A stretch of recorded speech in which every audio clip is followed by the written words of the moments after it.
High বন্ধুরা, আজ আবার আরেকটি নতুন ভিডিও নিয়ে তোমাদের সামনে হাজির হয়ে গেলাম। আগের দিন ভিডিওতে তোমাদের সাথে শেয়ার করেছি শানভি গিয়েছিল যোগা কম্পিটিশনে। তো যোগা কম্পিটিশনে শানভির যোগা তো তোমরা দেখেই নিয়েছো। আজ বলবো সেই দিনটা আমরা কিভাবে কাটিয়েছি।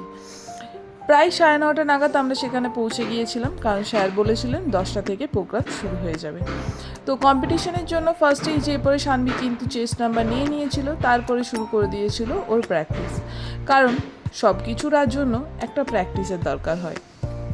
তো শানভি কিন্তু এখানে প্র্যাকটিস করতে স্টার্ট করে দিয়েছে, আর কতটা কি ঠিকঠাক হচ্ছে সেগুলো আমিও দেখে নিলাম। আর সেখানে তার মধ্যেই স্টার্ট হয়ে গিয়েছিল বয়েজদের জন্য যে যোগা কম্পিটিশন, বয়েজদের যোগা কম্পিটিশন স্টার্ট হয়ে গিয়েছিল। শানভি এখানে পারফর্ম করছে 3 to 7 ইয়ার্সের গার্লসদের মধ্যে।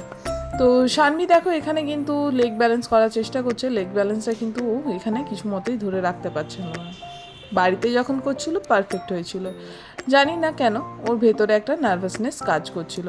তারপরে সে আমায় বললো স্যার আছে স্টেজের মধ্যে নাম্বারিংয়ের জন্য, তখন সে আর একটু ভয় পেয়ে গিয়েছিল। তো দেখো বাচ্চাগুলো কি সুন্দরভাবে যোগা করছে, কত সুন্দর বডি। তো তার মধ্যেই শানভিদেরকে ডেকে নেওয়া হলো, শানভিদের যোগা কম্পিটিশন শুরু করে দিয়েছিল। তো সেই জন্য আমি বাইরে দাঁড়িয়েছিলাম এবং ভেতরে শানভিদের আরেকটা সাইডে শানভিদের যোগা কম্পিটিশন স্টার্ট করে দিয়েছিলেন স্যাররা।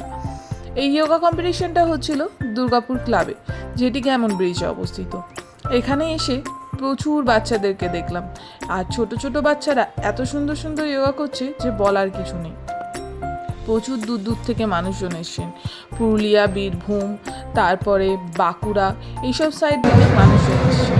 তার মধ্যেই দেখো শানভির যোগা করা কিন্তু কমপ্লিট হয়ে গেছে এবং শানভি কিন্তু এখানে তার ট্রফি আর সার্টিফিকেট নিয়ে চলে এসছে।